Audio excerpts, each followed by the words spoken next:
Record. Yay! Hello. Uh, Yay! so welcome and hello. And Monica and me, you guys know, but like Mel and Tawdra, do you want to introduce yourself? Sure. Hold on, let me think about who I am. I'm Mel Jolly. We know that we started the conference with a kickoff speech that included me fully forgetting that people might not know who I am. I am Mel Jolly. I am a conference director. I started out as an author assistant, so I have been working with authors and in publishing for like 15 years. I'm always very bad, fuzzy with the math. It's 2009, so actually that's correct. Tawdra should Yay. probably do That's my bio for me. that's when I started in publishing, indie publishing, 2000, It's well, and trad pub publishing, I guess. Yeah, 2009. it was like the perfect time. It was the perfect time to get rolling. I picked up some author clients. It didn't take me long to leave my full-time job and start working for myself, which was amazing. And I gravitated more and more and more to like bigger projects where I could like see multiple pieces come together and come to fruition. So I became more of a project manager for authors and less of an assistant that they delegated to, and more of the person that they came to and they said, what are we working on next? I'm like, well, according to your goals, which I've broken down into this helpful spreadsheet, where we should be is, and I was able to embrace my super nerdiness. And so Tawdra and I have been working together for quite some time, and we really enjoy bringing conferences, from idea into reality and getting to travel to cool places and hang out with fun people. And yeah, that's me. I probably forgot important things, but there you go. She is one of the conference directors for Writer MBA too. The conference that we all ran together in Yes. February, and that we Yes, are running together awesome. again next March. There we go. There we go. Well, that's true. That's true. I'll start out by saying I'm one of the conference directors for Writer MBA and the Future of Publishing We'll Mastermind. just let you start from now on, okay? Oh, I like it when you start because then I think, oh yeah, I know I want to say this now. I've been in publishing since about 2008, and I before that I was a party thrower, not professionally, but I had to do it kind of as a wife and daughter and mother and so forth. So I really loved throwing parties. Um, and in 2013, 12, 13, around there, I took over with a partner a reader facing conference. And it turned out that it was like throwing the biggest party ever, and it was so much fun. So I have done several reader facing conferences. And then I was asked to be a programming assistant programming chair for NINC one year. And I thought, oh, that'll be fun. and, you know, and here we are. No, so I started out there. That's where Mel and I met. And we realized that we had complementary skill sets. And so we like to do this. We like to throw a party. We like to make the people who come to the party feel good about being there, and we like to spoil them and make them feel like it's the best time ever and they don't want to leave. hmm we want everybody who comes to any of our events to be like Russell, just walking around going, I can't believe it's so good.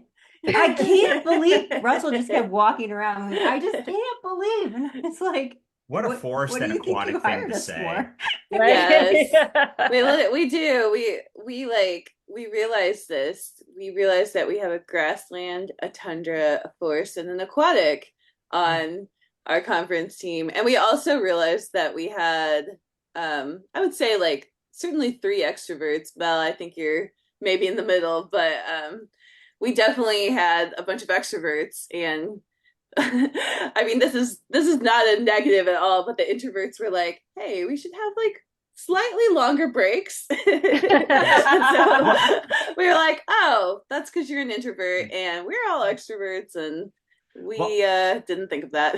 and they were also like, "Can you tell us where to go after the thing?" And we are like, "You just go to the bar." And they're like, "That's not a thing. We don't just go to bars." And I was like, Yeah, well, Russell and I do. and I was We Yeah. just like, go to the "Well, I invite you bar. to the bar. I guess I'll be at the bar." And then people were like, "Cool, now we have a reason to go to the bar." So my number one big takeaway was like, you have to tell people where to go to give them permission to go to that place, even if you think everyone will just go there. Well, This is true. the cool thing is that I think in 2025 and beyond, people who you invited to the bar this year will say, "Hey, I know there's a bar."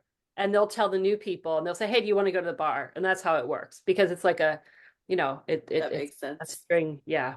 Like Yeah. it was there. Yeah, like Nink, there's the tiki bar, and like Mm-hmm. everybody knows, hey, if you want to keep talking and partying, like you just go to the tiki bar. Yep. You don't need to Yes. you don't need to have a plan to meet anyone. You just go. Yeah. Yep. And Yeah. happily, our location has a lot. You can not only go down to the bar in the hotel, but there's three or four within Yeah. what maybe 150 steps from the door of the hotel. I Well, Yes. there's highly that. recommend them all. And there's also the upstairs bar, Yes. There which is, is kind of oh a yeah, fancier, it like is a I feel like I fancy. should be going to the opera afterwards, but like I I like that know. that one doesn't looks open really till nice. 5 because like classy drinking starts at Yes. 5. Yes. I, That's going to be my new quotation at 5 o'clock. It's time for classy drinking. so I kind of we wanted to have you here just because like not only we want to talk about the future of publishing, but like I And think Writer MBA Con, and writer right? MBA, but like I think that a lot of people are I've started to see we've started to see a lot more like events that like writers are throwing for themselves and like conferences like HopperCon, and I know Tanya Caps has a con, and like most people seem like at some point in their career they're like, I'm not going to cons anymore really, like y'all come to me. And so we figured that like some of you might have questions about conventions. We can talk about Writer MBA for like 2 hours at least.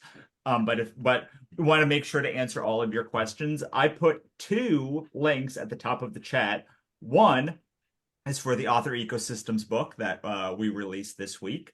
It's like 50,000 words almost of like all the author ecosystem research that we put out. It's totally free at writermba.com/AE book.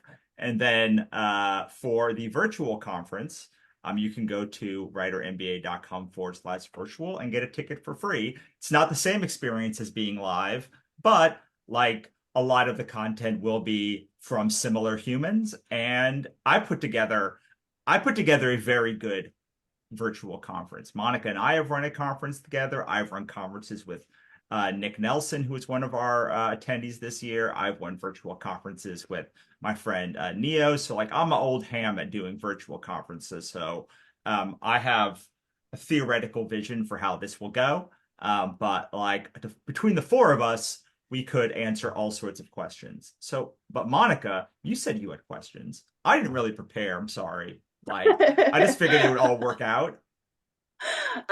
Okay, so I mean, I think that, well, basically, unless others have questions about planning, I thought that we could talk about really our experience. Because I do want it to be useful, but I also really just want to talk about our conference and how fun it was, and then like our mastermind, how fun it was, and then like how fun our mastermind plus conference is going to be next.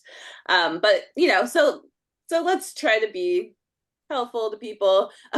So we actually met Mel and Tawdra. I met you first through Nink Mm-hmm. as one of the guest speakers there. And then we had kind of talked about like, you were like, oh, I didn't know you work with Russell. Like next time, like both of you should come to Nink and be guest speakers. And I was like, you know what? We actually want to start being vendors and sponsors at conferences. And so the reason we wanted to do that is because we realized that we realized that a lot of speaker opportunities were really like authors telling other authors what had worked for them. And we just felt like as we put together Writer MBA, we were like, we're really like more of a training company. So we want to approach conferences and be at conferences in integrity, and like more like leading with what we actually do rather than like, yes, Russell and I are both authors and we both have like 50 plus books and we're both USA Today bestsellers, but we're not really talking just about what we've done. We're actually like creating courses and content and like trying to help other people where they're at, as opposed to like just sharing what we had done. So we started coming as vendors. So Nink, last year we were a vendor sponsor. I don't quite know what your terminology is. Yeah. Yes. And then like, Yeah, yeah. you sponsored the snack break and the most Yeah. popular snack break of them all. And we hope to have dibs on that for this year too. The yummy snack break. But yeah, so we started sponsoring. We had both spoken at conferences for years and years, and doing it kind of as volunteers for the most part, like just when we were asked by the conference person, and in exchange we were able to promote our stuff, and for the most part we never got paid for it or anything like that. Nink has like their comp or whatever, but so then we started coming as vendors and we were able to see this totally different side of conferences. And we started becoming vendors at a number of different conferences, still speaking at them, usually as part of that package, but really leading with like, hey, we're actually a training company. So we were able to see like all these different sides of events. We were able to see them as attendees. We were able to see it as speakers. We were able to see it as volunteers. We were able to see it as sponsors. And we then were like, hey, we want to, we were in wide and direct sales at the time, and still are. And we also noticed that, hey, like we're often wide and direct are not really the focus of author conferences. And that has gotten better over the years, but we were certainly at conferences like as of 3 to 5 years ago, where it was mostly focused on Amazon's exclusivity program, KDP Select, and KU, Kindle Unlimited. And so we were always kind of like in the tiny room or in like the back hallway or whatever, like giving our little talk, like trying to promote the wide and direct sales to like, I don't know, like 20 people who were excited about it. And so we thought, wouldn't it be cool to like have a conference where these edges of publishing are really at the forefront. And that was kind of how that was born. Russell hung out with Mel quite a bit at one of the conferences that we were sponsors at, and was like, hey, do you want to build an event for us? And she was like, sure. Like, let's chat. And then she was brought into our chaos. And that was kind of how it all happened. There's not really a question in there, but I wanted to share that. That's how the event got started, and we've loved working with the two of you. You guys are just like the best of the best in the industry, we feel. And we're super excited to do more with you. And I'm going to let Russell pick up. So, I will We say, appreciate like, that. Let me say that. We appreciate that. Well, when you started meeting with us about this conference, like what was like your initial impression of what you expected, and like how did you actually follow through? Like did the original vision that you think that we set out like match the thing, and like what was that? And say words, because we clearly should not be saying any more words. Just in case anyone's wondering, this is how most of our calls go, by the way. It's chaos that results in, how do you say it, Russell? Like two hamsters in a trench coat or something? Yes, I do say that. Well, what's great is like I then get like an outline like 2 or 3 days later, and I'm like, oh my God, we actually did stuff. It wasn't just like us rambling for like an hour and a half. True. Yeah. Well, and I think one of the things that's been really fun about working with an event from the ground up is Tawdra and I getting to have some input in, you know, like what would best serve the audience and how do we create that atmosphere that you guys were after. I think right from the beginning, you had a pretty clear idea of the feeling you wanted people to have. You wanted it to be people on the forefront of publishing, people who care about staying ahead of the curve and about making choices and sort of directing where publishing is going. And that's going to attract a certain kind of audience right from the get-go. But you had that vision right at the beginning. It was just a matter of like, well, what pieces of the event are gonna create that atmosphere, are gonna execute that vision. So I think that was a fun part for us. Is I've told Tawdra before, you guys have like no limit on your imagination, which is fun to watch. And then also it's like, okay, right. But also this year, maybe we just start like a little smaller. Like what be the step before that? Well, we were working, we were working with two people who were new to us at the time, and we knew you, but we had not worked with you in this capacity. We were working with a whole different event paradigm in mind, and we were working with a new event space.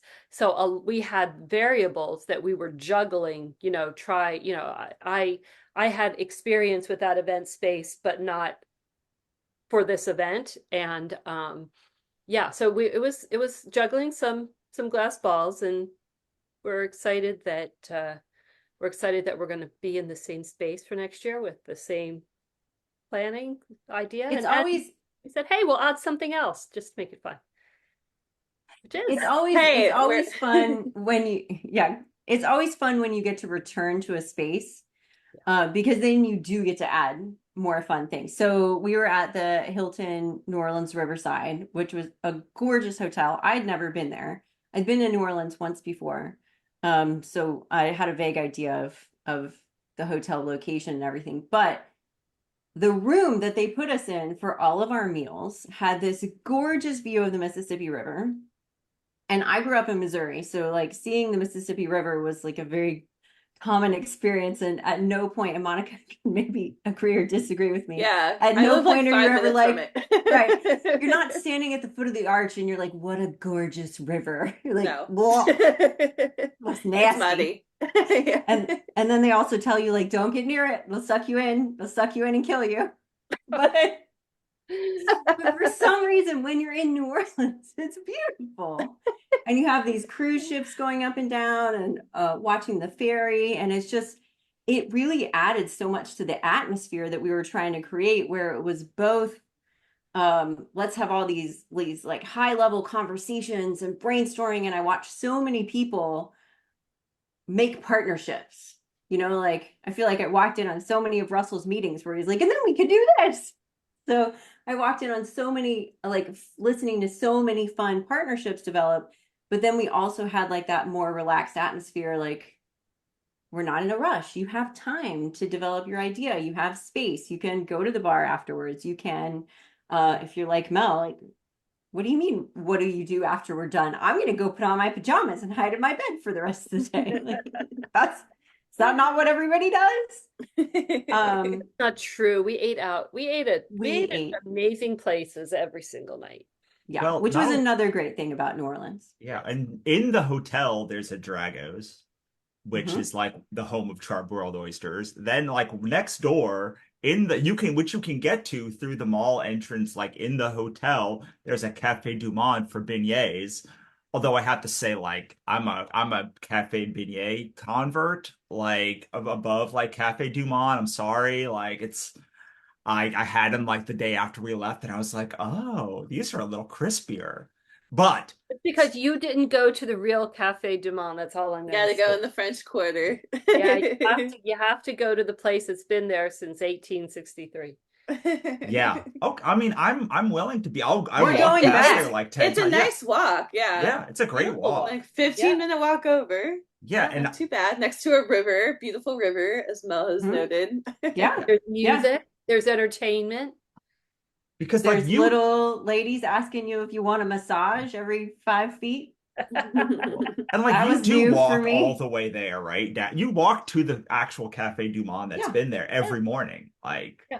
Well, Well, yeah, I I mean, didn't. most, during the conference, because we had breakfast.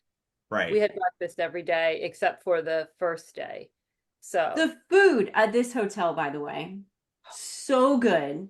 And I have such high standards for hotel food because the hotel that we've been at for the Novelist Inc. conference for like 10 years, I love their food. And Monica, I think you've mentioned this before too. Like we all wait for like Mexican buffet day. Yes, We're like, we did. I'm come and like, man, churro me. It's if so they ever good. cut that, I would Oh, cry.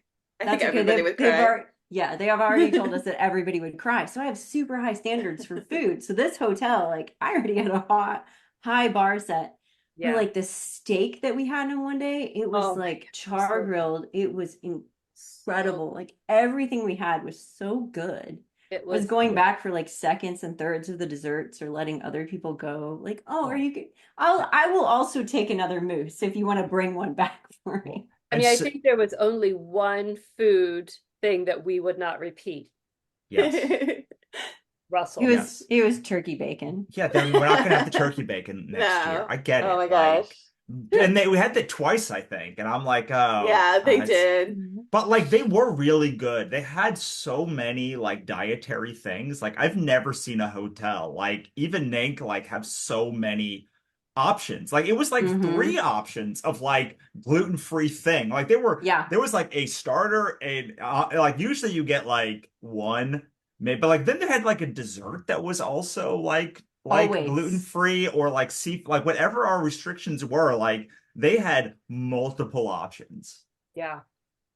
Yeah. which was like Natasha commented with that the food rhymed with Aiken if we weren't like it was more like turkey. What are the things that you used to put on like the fruit by the foot kind of like Oh, things that like yeah, like fruit yeah, It it was did. kind of That's like exactly that. Ew, what it it was did look like. like fruit by the foot. Yeah, I just It's like realized when that you you're roll it out and like smash it. And... yeah, Yeah. that's it. Everything else though, Oh. so good. Yeah. Like and like so much of it. Like so many Mm-hmm. options. Usually there's like two entrees. There was like three or five things every time. Like I found like I It can was usually be like, I'm just gonna have a little of everything. yeah. But like I did have a little of everything, and like it was like two plates worth of stuff this time because it was so much. It was And coffee was good. coffee was Woof, good. woof. Coffee was Yeah. very good. I See, took then, Coffee was good. It Yeah. was the only thing that I said to Mel, like when I was like mhm. the like when we met at that conference, like the coffee was not good. And I was like, so when we started doing this, she was like, the only thing I care about is the coffee is good. And Mhm. it was good. It wasn't the greatest coffee I've had in my life, but like it was good. It Yeah. was, yeah. I agree. Well, the nice thing about you guys having gone to so many events is you'd set a lot of preferences of what you liked and what you didn't like in events. And that's always super helpful. Just like back in the day, I used to go to so many events as well. Believe it or not, I'd still schedule like 2 hours in the middle of the day where I wouldn't schedule any meetings or attend any workshops, and I go hide in my room to recharge.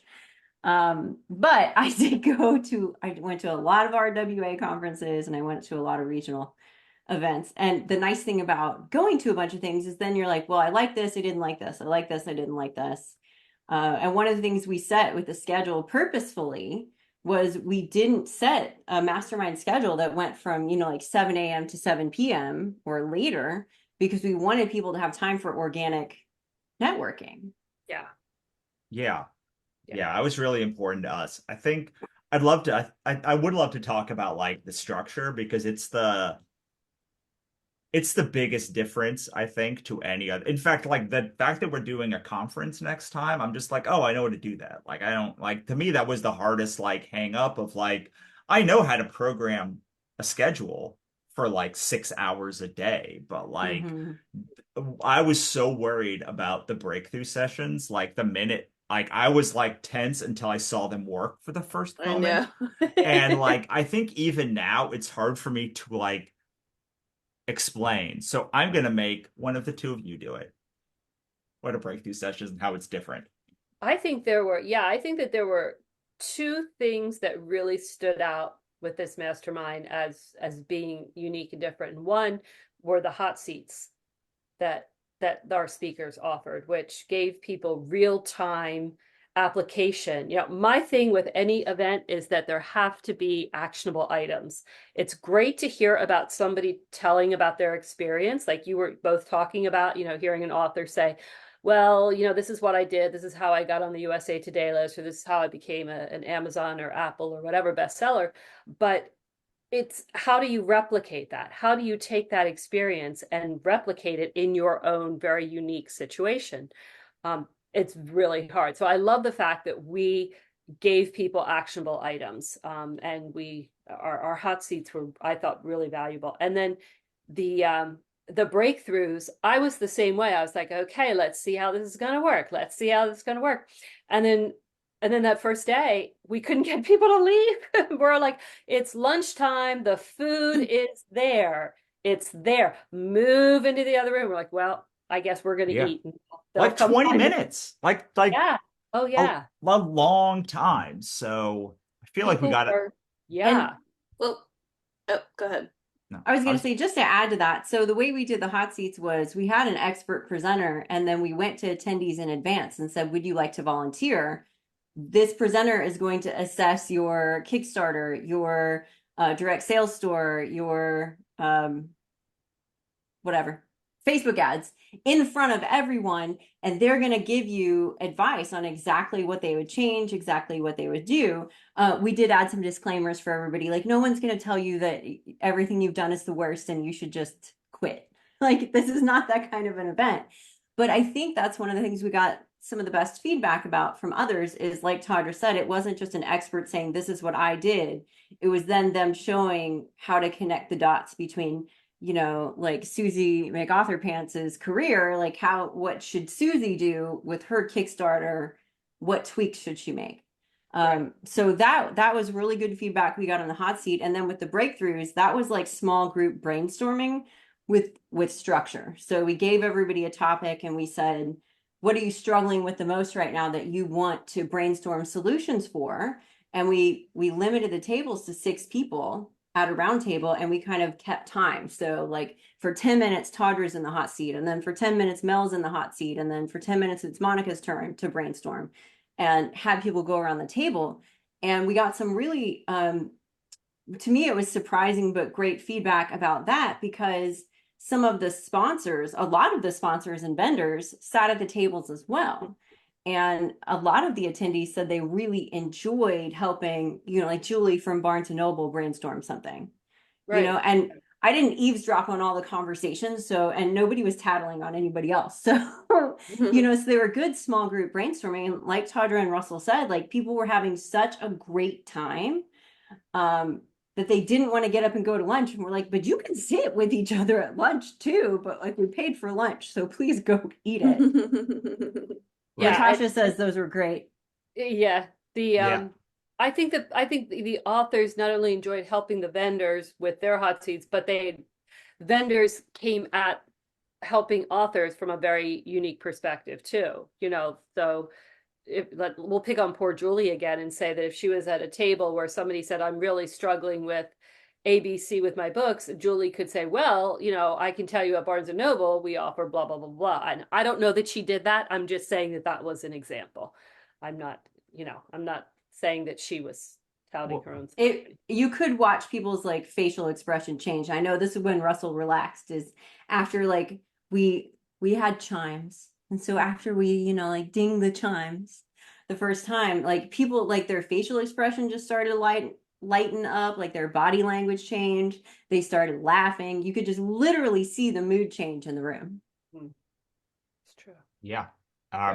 Someone has a question that they're raising their hand for. So I'm going to try this feature to like allow them to talk. Like I'm just going to see what they say. Hi, Joan. Do you have a question, or did you just accidentally raise your hand? Joan is still muted. So if Joan does have a question, Joan won't be able to speak. I'm going to ask to unmute. We're going to see how it goes. I don't know. Oh, I'm going to say that they just probably just an did it by accident. Did you? Natasha says more chimes. I assume that's like more cowbell, right? Right, Natasha? You know how in classrooms that they would say, "Or do you have a question, or were you just stretching, or something like that?" Okay. It's like, oh, I'm just stretching. Yeah. Someone did actually have a question about the virtual. So do we want to talk about that here? Sure. We all good with that? Let's do it. Like if we have questions, let's answer all of them. So yes, so we had the in-person event. It was a mastermind. We believe that the mastermind piece of it is like so many different things. The hot seats, the breakthrough sessions, we did roundtables. Not sure if we're one-on-one meetings. Yeah, we did one-on-one meetings. We did so many different things. Panels, even like Russell and I spoke, sort of. We certainly had our thoughts, at least. Well, and also they got access to all of our courses as well. Mastermind attendees get access to everything basically that we have available. I don't know if it's literally everything, but it's like a whole lot of everything. Yes. And so we've been coming to the part of the, I guess the event sequence where we do a virtual afterwards. And so the virtual is May 22nd through May 24th. It's going to be focused primarily on workshops, which is really different from what we did at the actual mastermind. So to us, mastermind means to me, it really means like connecting with other people, and being able to take content and apply it to your own business. Like it's a chance for you to be the CEO of your business, versus like a conference, which is more like it's programmed for you. You still are kind of being the CEO of your business, but it's really more of like a megaphone than it is a like community. And I know like for myself too, like I go to masterminds for networking, not for like the talks. So there were talks at our mastermind. There were 5 of them. We didn't focus heavily on the talks. The talks were awesome. They were also paired with like the hot seats and some of these other kind of more interactive elements to bring it all together as a mastermind. And so as we do the virtual, we've kind of had some questions about it, just like, is it like a replica of what happened at Future of Publishing Mastermind? And the truth is that it's not. Like we would love, it'd be amazing if we could do that virtually, but the virtual is, we probably should rename it, to be honest, because the name is kind of a leftover from what we were doing, but it really is going to be workshops. So it's going to be presentations. It's some of the same presentations. It's also many other presentations from people who were there who are able to maybe offer their perspective on how their company fits in with the future of publishing, or and then there are people who didn't even who weren't able to come to the event, who are also doing presentations too. So we do want to like just distinguish that it's kind of in so many ways like its own, like a very different event. Virtual, I think, is cool because it's become kind of an industry standard, really. Like it's just after an event, it is nice to have that virtual element or a virtual element to kind of coalesce on like what happened at the event. But I think it's going to be really different. And I think, we can also talk about the mastermind versus our new event, Writer MBA Con, where I think that even those two, even though those are both going to be in person, they're also very different events. And so, Russell, do you want to chat? Do you want to do that, or you want me to keep going? I think you're right about the virtual for sure. I mean, the virtual is the thing that I think, like, it's how we provide value to people who were not able to join us in person. I mean, I think that like you can say whatever you want about Monica and me. Don't say anything except amazing things about the other two. But like I know, like we're a lot, for instance, like I get it, but like we give back as much as any other human being in this community. And so like for instance, we decided to make this a free event. So like everyone could come to it and get some value from the vendors that we had so much value on add value from, get their questions answered and like be seen. But like there's no doubt that the in-person mastermind is a million times more valuable than being in. And some conferences do charge roughly the same amount. But like to us, the value of the mastermind is in everyone joining together, also in getting access to all our courses, also getting fed, also having the ability and the permission to work on their business instead of in their business for multiple days. All of that stuff, like you have to, it's like the process of getting there and being there is like the value. That is why we didn't pack it end to end with with like talks. That is why there were like long stretches. That's why we ended at like 4, so people could like take advantage of the networking time together. Like the virtual conference is a fire hose.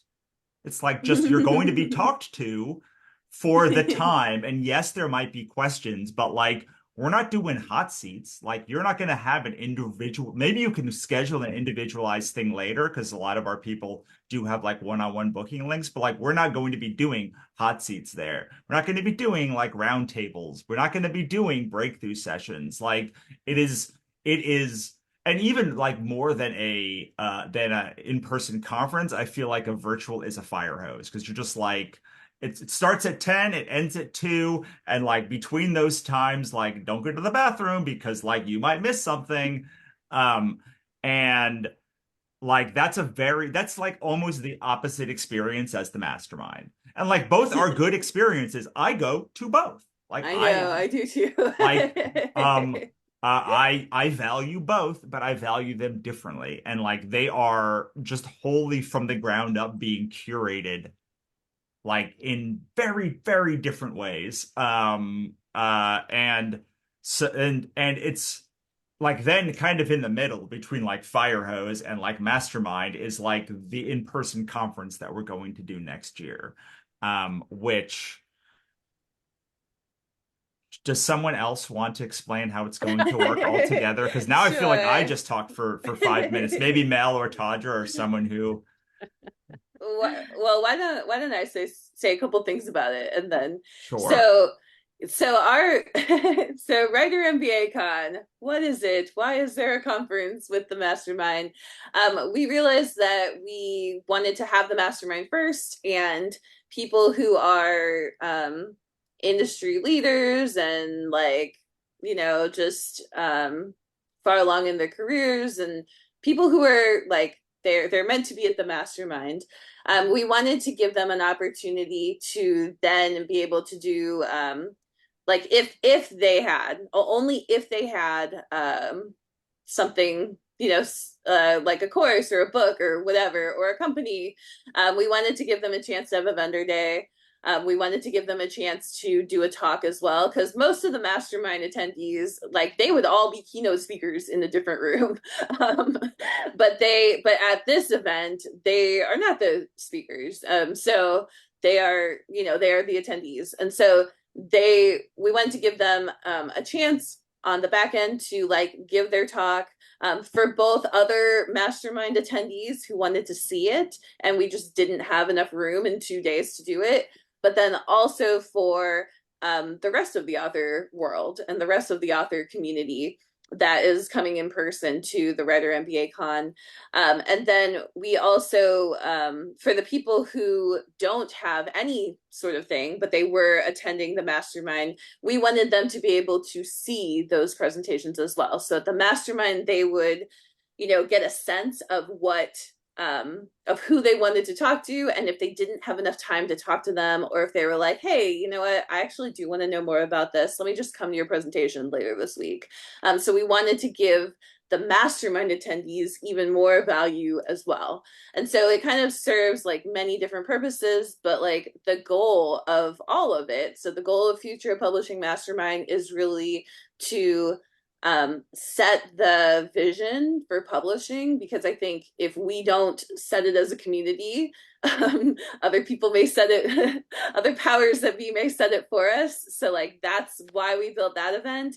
And then the goal of Writer MBA Con is really just to bring a diverse group of writers together.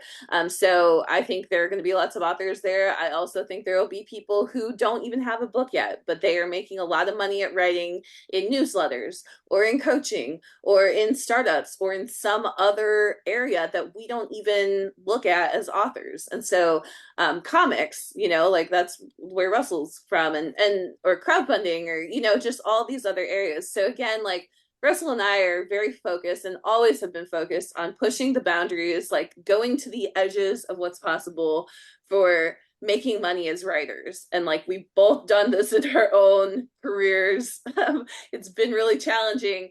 And like we want to bring all that knowledge like back into a room together.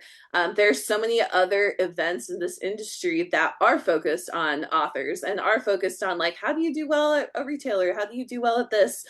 How do you do like a Shopify store or whatever? And like we have that stuff too, but we also want to bring in kind of like these new technologies.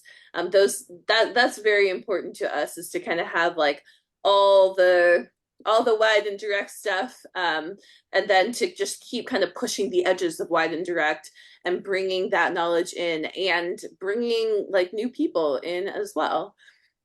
So that was a lot for me. If you guys want to add something, definitely. So this really is how our calls go, because then usually Tawdra says, okay, so to recap, what it sounds like you're saying is, and then that's how we create that beautiful like call recap for Russell, where he's like, oh, look at all these things that we decided. We have action items. Yes. Yes. Yes.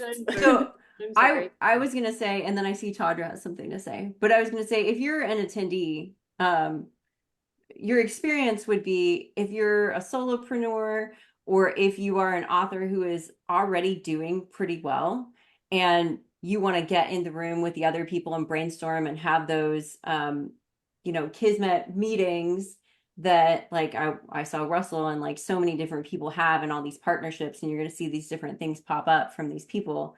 And it's going to be like, oh, well, we met at Future of Publishing in 2024. Then what you want to do is you want to come to the mastermind. And when you come to the mastermind, then you also get to go to the conference. So what Monica is saying is, maybe you attend every part of the mastermind, which we purposefully build to allow you to do a lot of networking, to allow you to develop partnerships with people, to have those one-on-one meetings. Like we had Pierre Gianti talk about direct sales this year. Jaunty. I'm pretty sure I just pronounced it the way he made fun of other people pronouncing it, but Jaunty. Pierre Jaunty. We had him come, and I know that he had multiple meetings with people who were looking at hiring him to set up their direct sales store, or looking at hiring him to, in a small group, teach them how to set up their Shopify store. So that's the kind of thing that we purposefully set up the mastermind, so that you're not quote unquote missing anything. We make sure there's no programming scheduled in large chunks of time, so you can have those meetings. It's small on purpose so that you can talk to anyone you want to talk to. But when you go to the mastermind, then you also get to go, you can stay for the next 4 days and go to the conference. You'll have a vendor day on the day in between the two, where everyone who was an industry guest or a sponsor will get to have a table. And think of it like a book signing, but like a reverse book signing. Like you get to go talk to the people from Kobo, Barnes and Noble. You get to talk to people who are just in our space teaching Facebook ads, or teaching how to use a planner, or teaching Kanban boards, or, there's so many people in our industry teaching things, and they're good at teaching those things. This is our way of bringing them to you in a way that then, as an attendee of the mastermind or the conference, then you can go talk to all these people. And then conferences, you can't ever go to everything with a conference. That's how the programming's set up. There's always, this conference is going to have at least 2 tracks of workshops. You can't see them all.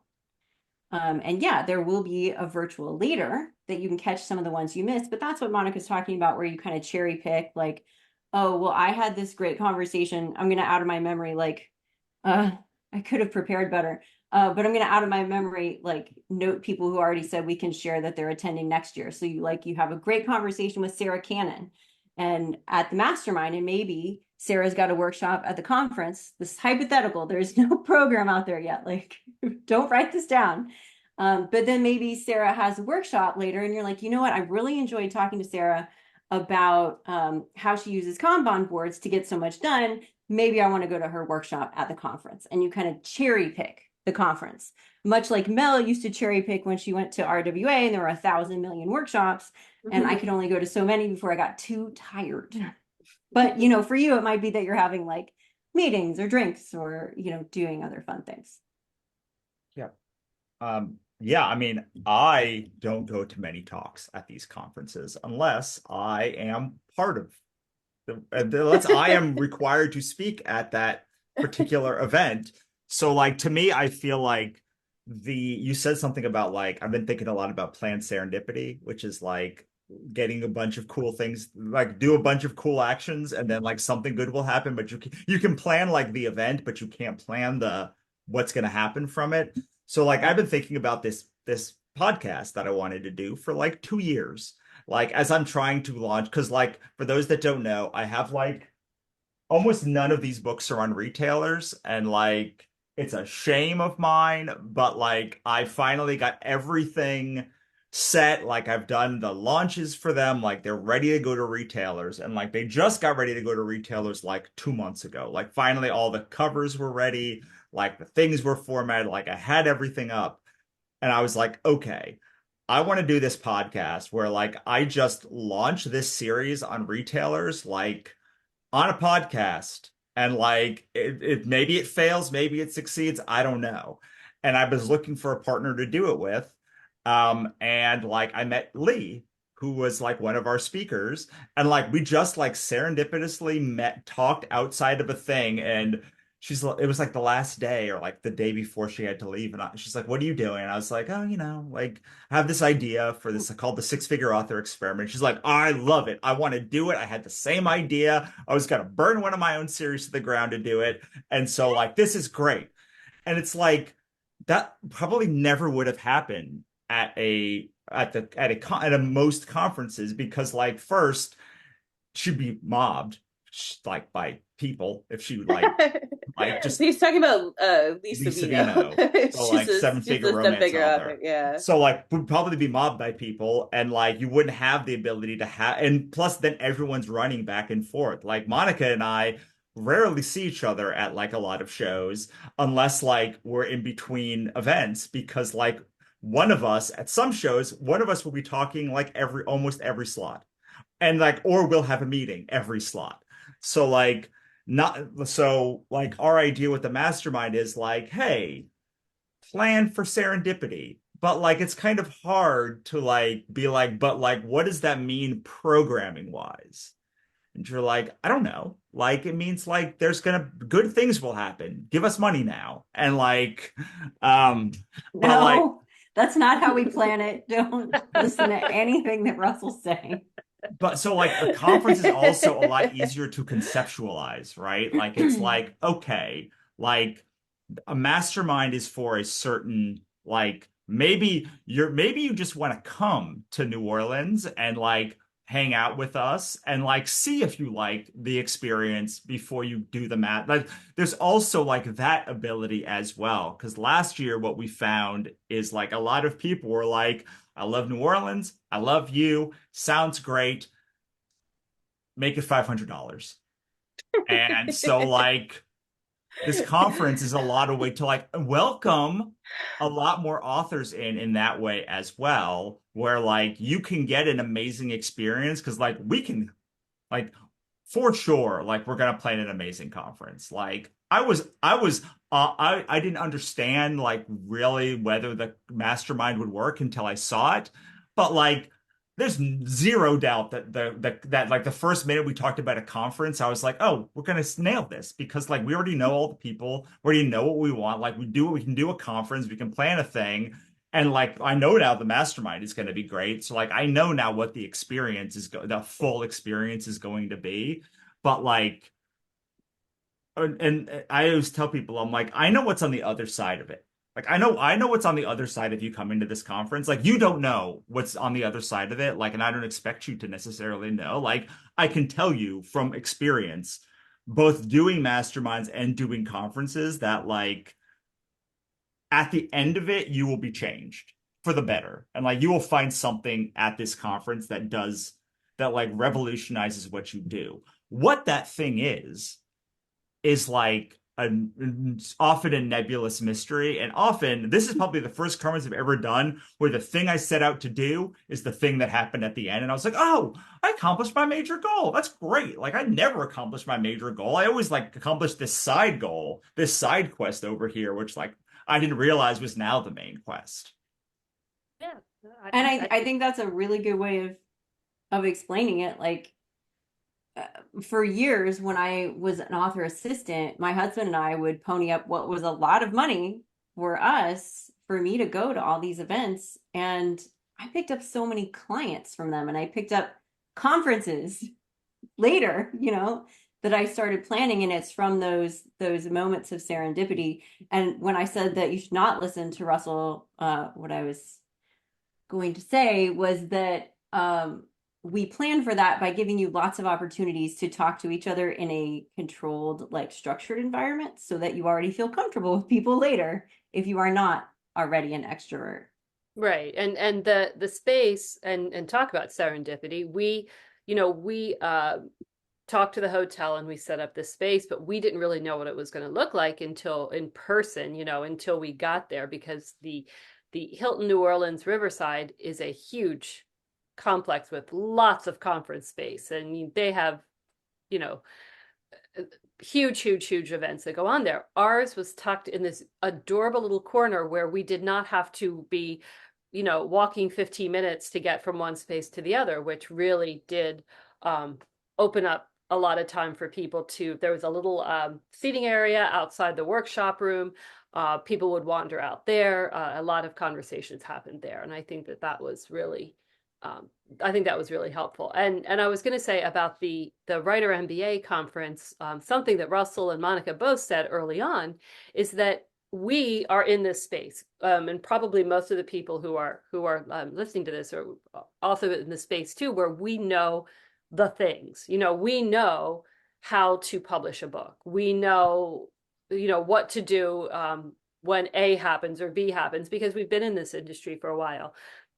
But there are people who are writing, and I think Russell was saying specifically people who are on Substack who don't really know that there are opportunities out there for them to take their multiple words and make them a book, because they just don't, they don't know it. I'm always astonished when I start talking about publishing and people are looking at me like, you're saying words, but I do not know what they mean. And so with Writer MBA, we're going to have the opportunity to take people who are who have the words, who have written in maybe a different area, different arena, and show them this wonderful world that's out there that they can get involved in too.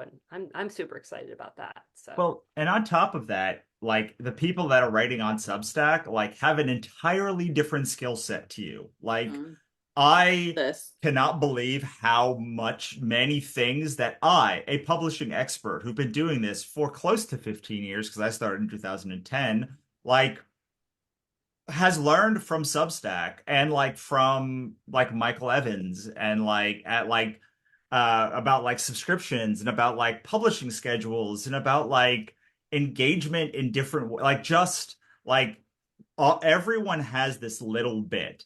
And I think that like when we are like, I know publishing, like you're like, well, indie book publishing, but like do you know like how to like do X, Y, and Z, or how to like make a comic book? Because like I literally just did a comic book with someone who hasn't done one yet, and it like the amount of things that she didn't know was like I was like that I could speak to fluently because I did it, was like not no shade on her, just like why would you know how to do a Kickstarter if you've never done it? It's like a whole nother skill set. But like people are doing it and like doubling their revenue. like people that are doing Kickstarter now who didn't do it before, like taking what they made now and like just doubling it because they learned the skills that like comic book people know. And like the more, so it's like you might feel capped out, like, but like if you figure out these different modalities, if you like aquatic yourself up, like you start being like, oh, I'm only capped out at like the small sliver of publishing that like this people these people like talk about. But there's really all of this stuff out here who could like 100x my business because it's just a small piece of it. Mhm. And it's funny that so I've heard Russell say this like 100 times, which is great. And it really like I think the reason why we believe in this so much, this cross-pollination of people and ideas, and like this is what we're it's kind of a hill that we're dying on with this event in so many ways, because we're like, we want to bring all these different areas of publishing together and get them to talk to each other. And I think the biggest reason is because like that's what Russell and I have done. Like when we started working together, it's like he taught me so much about comics. I taught him so much about publishing. Like we just saw and we said this 100 times to our audience. We saw 2+2=8 with our partnership, and it has grown both of us so exponentially. And like I know, like both of us really have seen that happen with this conference. Like working with Mel and Tawdra, we've just seen like, I mean, literally the conference would not have happened without them. Like Russell and I could not have put on a conference. Like people have asked us like, oh, but like you would have just planned it, right? And I'm like, no, like there's absolutely no way we could have done like almost anything that these two women right here have done. And so it just like we've just seen like this concept of like bringing people together really exponentially grow a person's publishing business. It's happened to us like multiple times now, and Russell's like doing a bunch of partnerships with other people in the next year, and like we expect to see like huge growth from that. And it just I just think that that's really at the core of what we're trying to do. And I know like people have asked us like what's different about this, or like how, like why is it so, why not this other conference or this or this or this in the author industry? And to me that's like the reason that we have built it this way, is because we think that a lot of the opportunities are at the edges of the industry. We think that like a lot of other conferences put a lot of amazing authors in the room together and can help authors teach other authors what authors know. And that is amazing. And we go to all those events, but we think this event is like, we are here to help you find what authors do not know and like how you can like add that piece to your business, and now you make like much more money. And so that is really at the core of what we are trying to build with our events. Yeah. On top of that, I just want to say also that like sometimes you are completely at zero because like you can't get the publishing thing to work in the way that it's taught. And sometimes it's not about growing the business. It's like, oh, I talk about this all the time about like I did a launch on 2019 on the series, the Gods vs. Chronicles series in a different way. And like it was so bad that like it was like probably the worst mental place I've been in like the last decade. And then I took those books to Kickstarter and like they made 10 grand and like literally made my fiction career start. So like oftentimes it's not about like because you might be thinking like, well, I don't even have a writing career yet. Like I don't even have anything. Like I can't even get my thing to like work. But like really it's also like I don't know, maybe like you'll suddenly blow up on Substack, or like maybe like you'll like be like, what if I made an event like over here? Like whatever the thing is, like it could not just improve your career, it could literally like give you a career. Yeah. And I know that's true because like it gave me a career. Yes. Yes, I 100% agree with that. There's a question. Can you talk about who would be a good candidate for the mastermind? Um, well, Monica and I do the application, so I guess it's good. We So talk about what we look for. yes, so we look for somebody that either has success in publishing already. Um, and we ask like four-figure, five-figure, six-figure, seven-figure author. Like we ask that in the thing. So like it doesn't have to be like a seven-figure person. It's like you either have success of some type that you've been able to replicate, or you are doing something very interesting in your non-author life that like could be in value add. So like we let a couple of people in last year who like one I think was like a forensic accountant or something, and like one was like so like they just had one was a like one like did like PR for like a large firm, and I was like and so like they are like so they're doing something interesting that can be additive. I think one of the things that we saw this year from some people was like, oh, well, like I didn't know all the people, like they were not like all seven-figure authors. And my response is like, well, did you ask them like what they did? Because like they are probably making six figures doing something very interesting that we think could like bring that they could bring in there.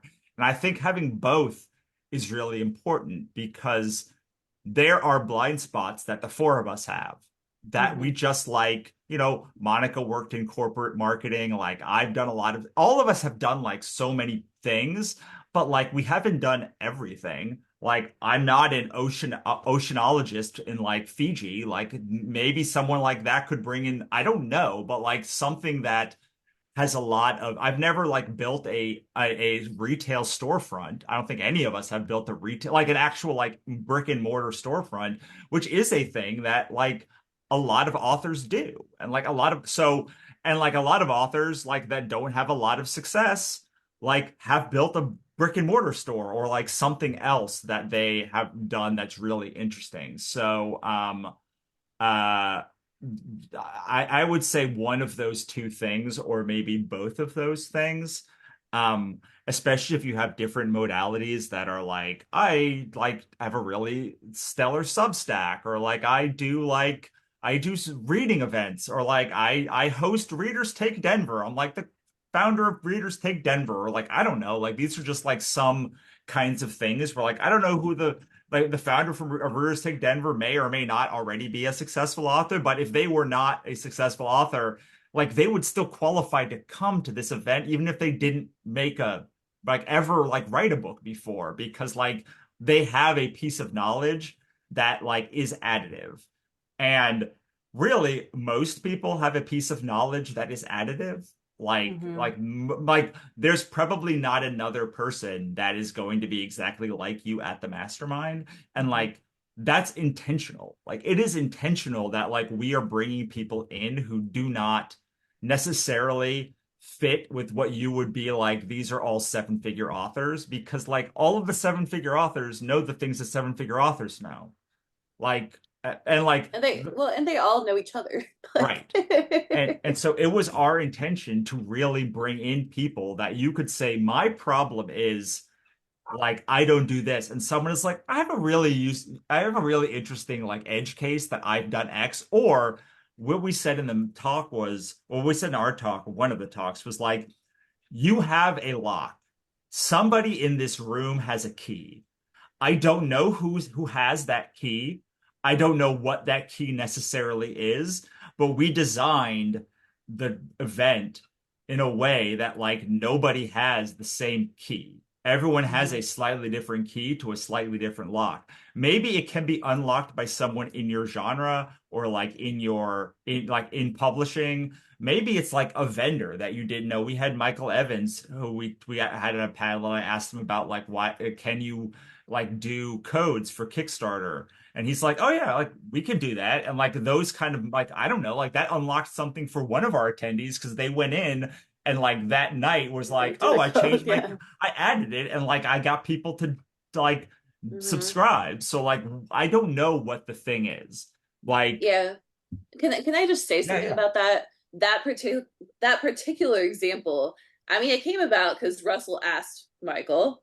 It also came about because Michael Evans, who is the founder of Ream, if you don't know him, was sitting next to Oriana Leichert, who is the head of publishing at Kickstarter, and they were like, "Yes, like we can work together," which is a great direct sales thing to have. And then like afterwards, you know, I kind of like messaged Michael and I was like, hey, like, what can you like lay out the policy for this? And he actually wrote up a whole thing about their policy on using coupon codes for Kickstarter. He posted it in the group. They put together like a more formal policy for Ream on their website. And so it's like that thing, I'm not saying that thing would not have happened if it weren't for our event, but that thing did happen because of our event. Like the event triggered it, and Russell's question, very simple question, triggered it. And we were able to create something for authors in the industry that is new.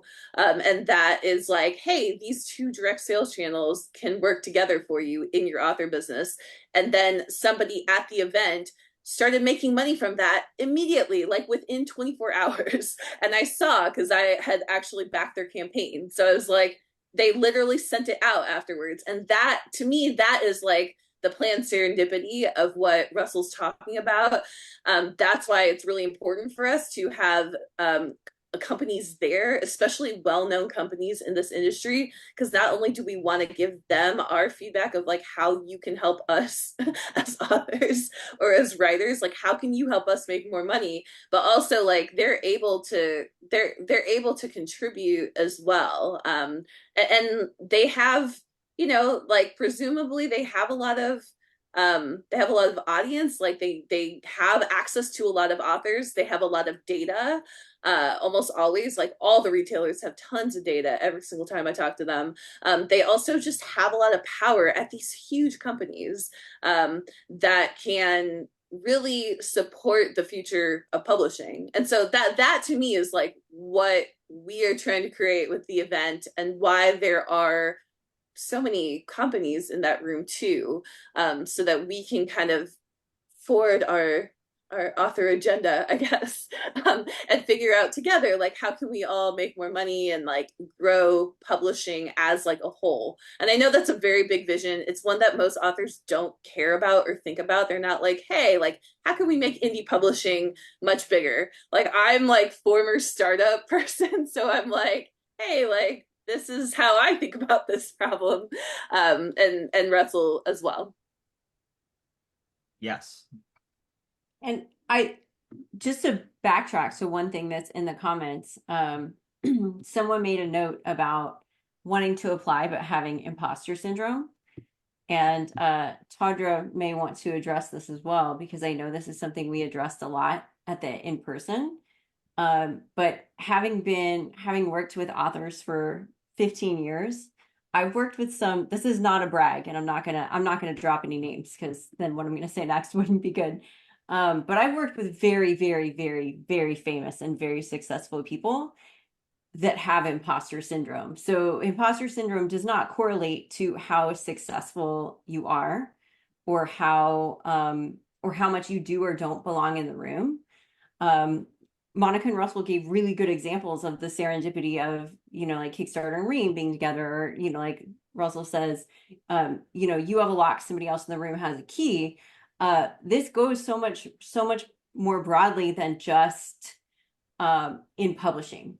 You know, like one thing that I don't think we address as much in our little industry, but that we were able to have moments of in the in-person mastermind, is a lot of people are parents. You know, a lot of people are juggling their publishing career, or juggling, you know, whatever elements of writing they're doing, along with taking care of their family, taking care of their kids, taking care of their grandkids, having all of these other elements of life. Maybe there are people who have like money mindset issues, and we have people in the room who have been working on that. It's just, there's so many elements to being successful in publishing that are not just, okay, give me like what I know I need to do A, B, and C, but who am I going to meet up that is, D, and that's going to spin me off in this other direction that's going to be very successful. There's also just a lot of real life and mindset there. So like you may be amazing at homeschooling, and like you have all your kids at home and you still run your publishing business. And that is something that is of value to other people. So don't think that you have to already be making 7 figures to have like with selling books to be of value to people. I know that a lot of the conversations that I have are really more about like organizing. Now, granted, that's the kind of people that gravitate towards me because I'm like, let me tell you about my color-coded spreadsheet.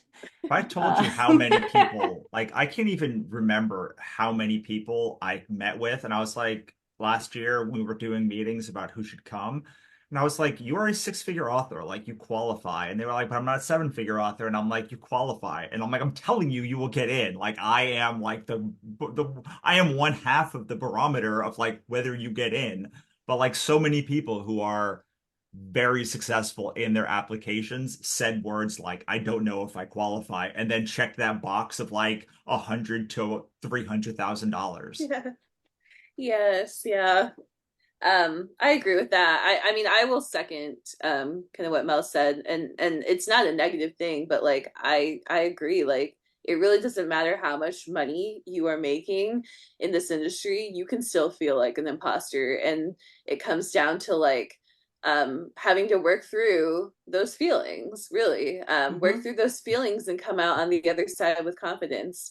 And absolutely, like we see a lot of the same thing, to be honest. Especially like when there's something new, like we were pushing Kickstarter and we still push Kickstarter. We love Kickstarter. But like we definitely saw people who, it's a new thing, and they could be very successful in one area. They did not feel confident in a new area. And I think all of that is like welcome there too. So like there are areas where like we're not confident. Russell and I are not confident. Mel and Tawdra are not confident. But like we all, like Russell said, we all have a piece of that. Yeah, I mean, I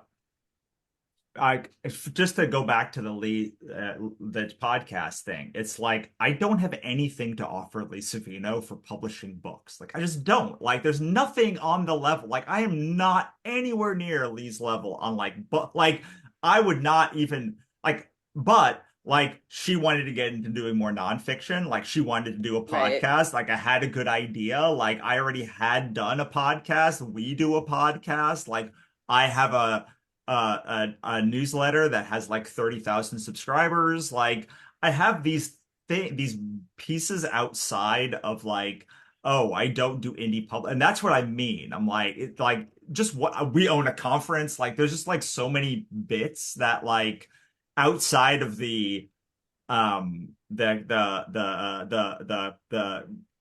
publishing space that like was like a lock and a key. Like the same thing happened with SK Prince when I was doing the comic. It was like didn't know how to do a comic. Like I knew how to do a comic. I had a list of all the people to hire. Like I knew how to make the translation. I've done it before. Like SK Prince is leaps and bounds more successful than me in fiction and also in nonfiction. But like they had a lock of a thing they wanted to do, and like so I would say it's very surprising. First, the level of people who deal with imposter syndrome. I don't deal with that, just so we're clear. Like I don't. But like I understand why people do. Um, um, but it's really interesting how so many things that like have changed my life did not come from people who were successful in publishing, like who were successful like doing books. Like it took looking outside to like where they were in a newsletter or like they organized a conference or like Tawdra has written over 100 books and like I don't think I've talked to her for like 10 minutes in our entire relationship about either of our book careers because like there were other moments that were on top. So anyway, it's like I like to, I don't know if it's true, but like probably if you think you're supposed to be in that room, you're supposed to be in that room. And if you apply, like we're going to do everything to get you there because like we want different voices. Like we want to amplify different things. Like we are all very different humans from each other, but those extra voices, like don't negate, they create like a harmony among each other that because they are so different. And going back to the original question, I'm sorry, Monica. No, you go.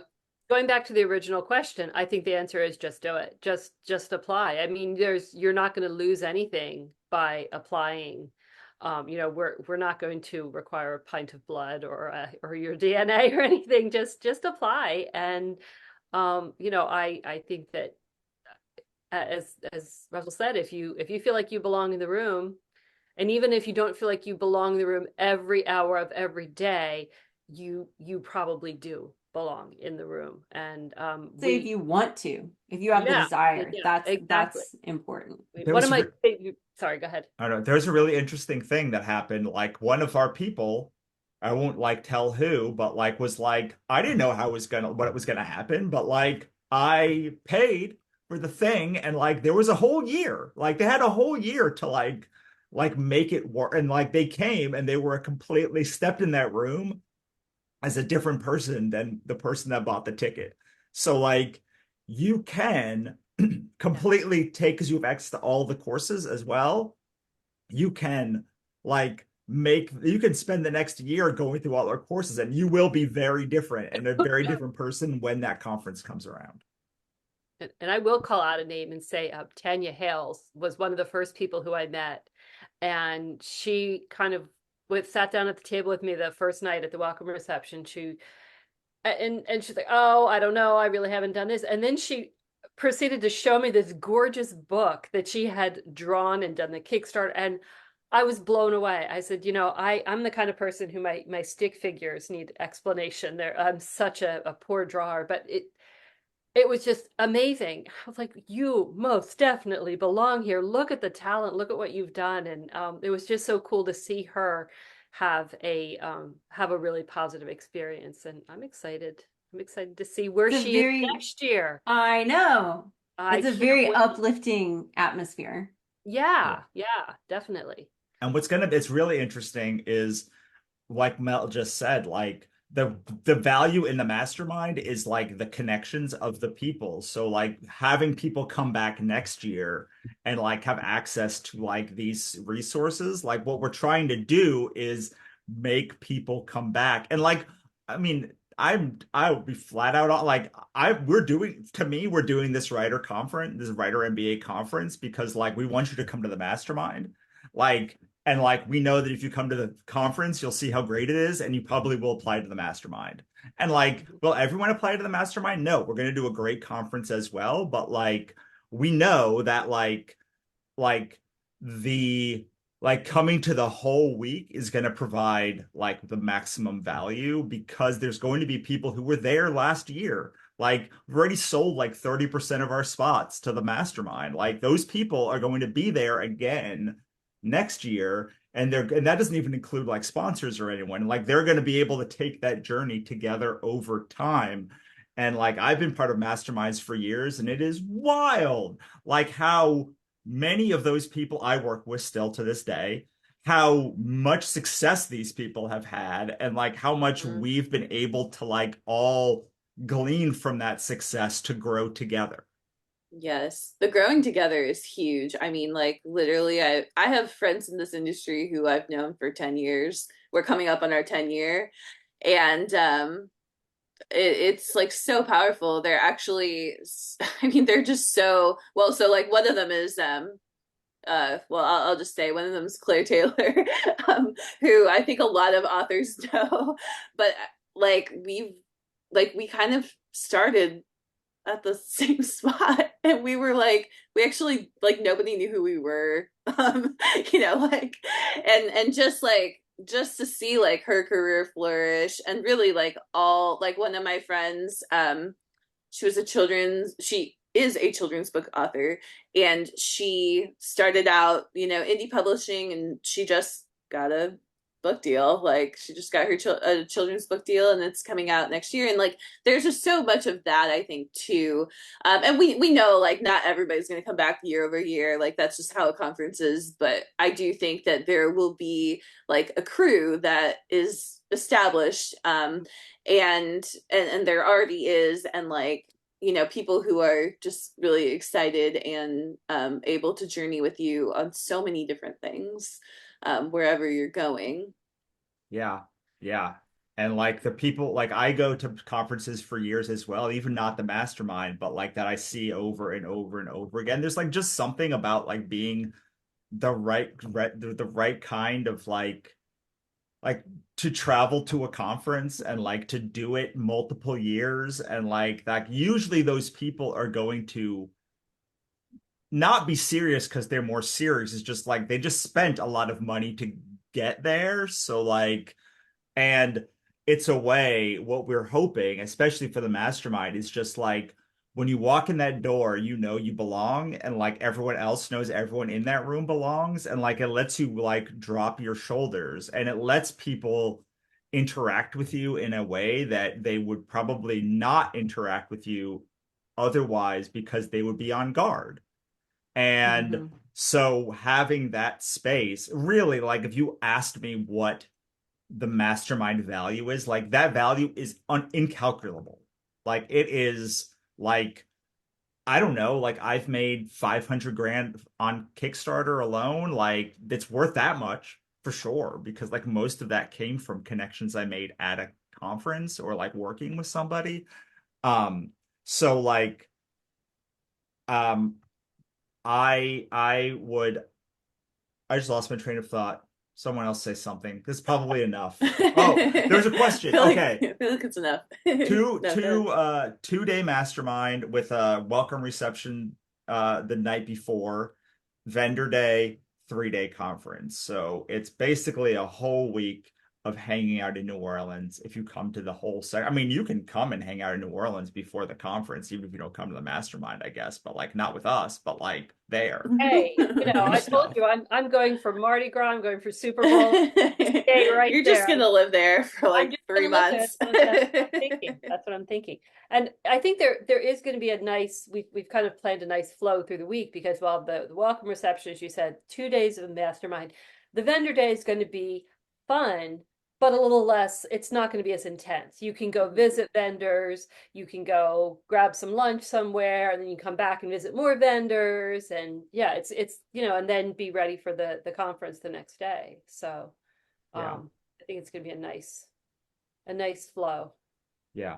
A lot of times you'll like make meetings with vendors at the vendor day, and then like True. you will be like, cool, I spent my hour here. Now I'm going to go on a tour. Yeah. And like, I think what I learned number 2 this time was like, I have to go on this Natchez tour, because like Mel loves this like steamboat in a way that I don't understand, but like I very much want to experience. It's something. It's something. It's definitely an experience, Russell. And I don't know how I feel about you going on it, because I'm like, what is he gonna say? We built it up so much. Well, what happened is like, so Just wear sunblock, because I watched 2 That's true. attendees come into the first day, both like beet red, and they're like, I went on the Natchez yesterday and I didn't wear any sunblock. Yeah. So we were in the river room, which is like where we see the river, for lunch, and like just like Mel goes, Natchez, and I'm like, what is a Natchez? I don't get it. And I'm like, it was like such a joyful, childlike like exuberance that like I feel like somebody is gonna like some vendor's gonna plan a Natchez thing based upon just the fact that like it's hard for me to think of something that like adult humans like looking at inanimate objects like had more joy than like that moment. That's just how I live my life, Russell. I'm also like, nachos. This is the best night ever. So anything that starts with NACH, then I guess. Yeah. All right. I think we have said a lot of things. And oh, somebody asked, do you want to answer that? What is the cost of the mastermind? Already signed up for the conference. So, for you specifically, we will have to send you a special link, I believe, because we've not done upgrade links yet.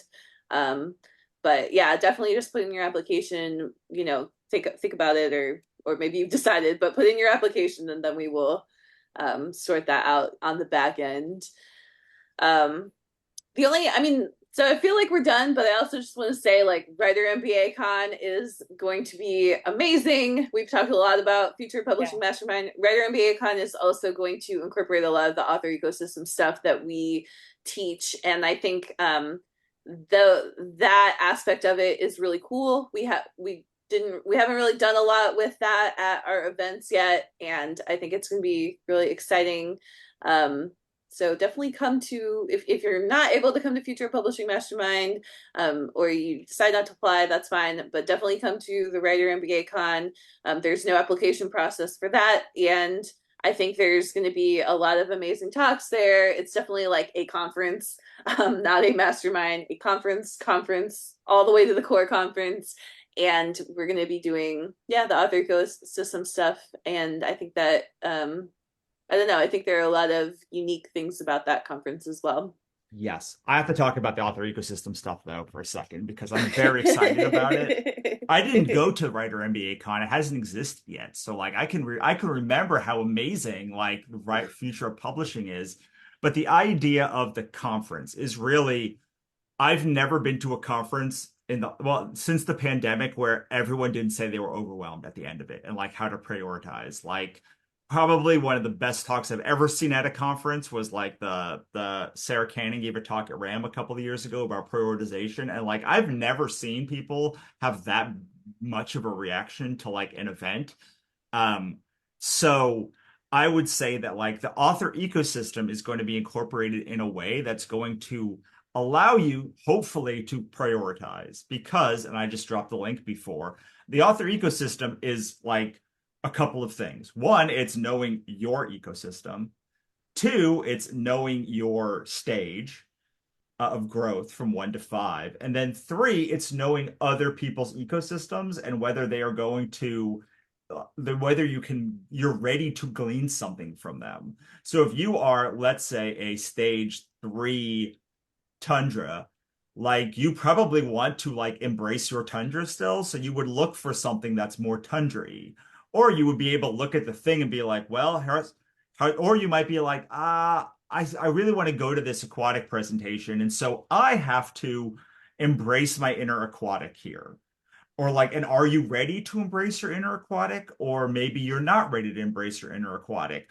I generally find people either love embracing their inner desert or they abhor embracing their inner desert. So like, and it's easily the most reactive to forests, like the forest desert conundrum. So like, you'll be able to hopefully better prioritize what you see and then also like where you want to go next because you'll be able to be like, this is something like Pierre did a talk and we always thought he was a desert, but now we're pretty sure he's an aquatic. Yeah, I thought he was an aquatic, but you convinced me he was a desert, which he does have some desert traits, but okay. Well, anyway.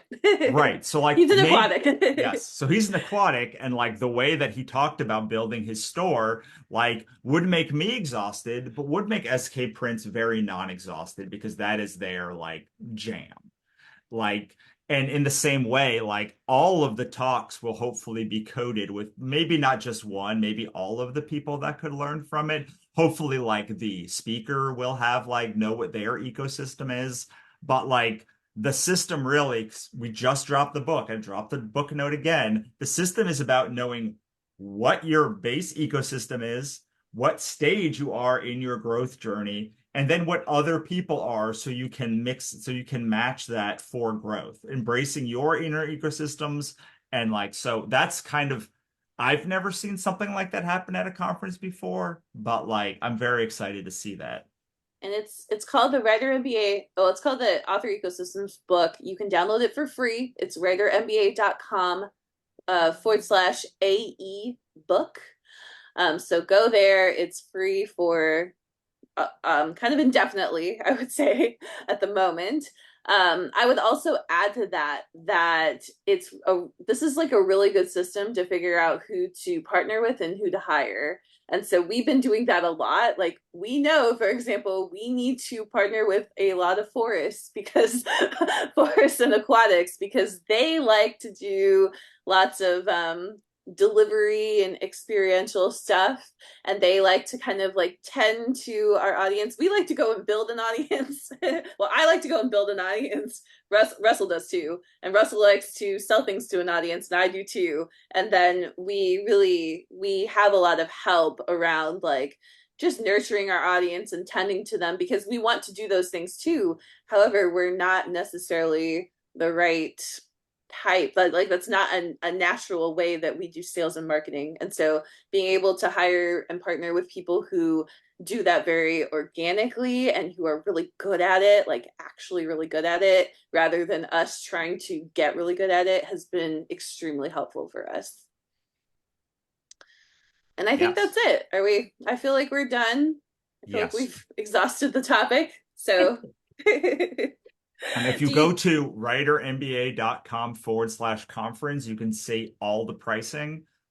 There's like 4 different general prices. One is you just want to attend the conference and hang out. Like that's one cost. And then cost 2 is I want to attend the conference and I want to be a vendor, which means you are approved to sell at the conference. You can sell from stage. You get a table at our vendor day. That is a few $100s more than the base price. But like if you want to do things, as we said, with so like if you're a solopreneur or like you're an author services provider, like, and you want to be in, what is the thing you said? Incongruence in integrity. In integrity, like yes, you will alignment. you will get a different color badge. Like we will approve you. Like if you don't get approved, like we will make sure that we're only going to approve, like give those badges and things to approved humans. So you would like apply, and then like you would not apply, you would buy your ticket, and then like we would tell you yes or no. Like, I guess that's how it works. Then the next price is you just want to come to the mastermind and the conference. Everyone who does that gets like all of our courses. The first year they get access to all the courses, well, most of the courses, for the lifetime that we support them. Then they get access to the mastermind and access to the conference. They do not get access to the vendor day. They can come to the vendor day, but they're not going to get a table. And then the 4th one is I want to come to the conference and I want to sell at the conference, and like I want to like sell from stage at the conference. And then there are sponsorship packages as well. The sponsorship packages are usually for like companies, like agencies, people who want like even more like attention, and like they want like to do some other thing, like sponsor a meal or like sponsor a different meal, something like that. So there are 4 prices that will increase over time. So which is why I'm not telling you what the prices is, because like who knows when you're listening to this. But like if you go to writermba.com/conference, you'll see basically a little thing about like what each thing is, and you can either buy or apply. And like we hope to see you there. We really think it's going to be cool. Like I cannot wait to put all this author ecosystem, Mel and Tawdra knowledge, what we've been doing for the past couple of years, like into practice, and hopefully like blow some people's minds. So, Mel and Tawdra, did you want to share any last words and like where people can find you as well? You should come play with us in New Orleans, for one thing, because we're going to have a great time. If we've proved anything, it's that we can run a successful event, because even Russell, who was in on the planning for the entire year, had his mind blown when we got to New Orleans this year. It's still going. Tawdra, do you want to share your email for anybody who might be interested in sponsoring? Yes, it's Tawdra, Tawdra at authorrx.com. There are 2 R's. There are 2 R's. It's like author prescription. Yes, author, and then I got it. .com. So yes, and if you're interested in sponsoring, please do reach out. I will probably be reaching out to you too. So Awesome. All right, everyone. Well, I guess that's it. Thank you guys for hanging out with us this week, this month, and we'll see you soon. Bye. Thanks, guys.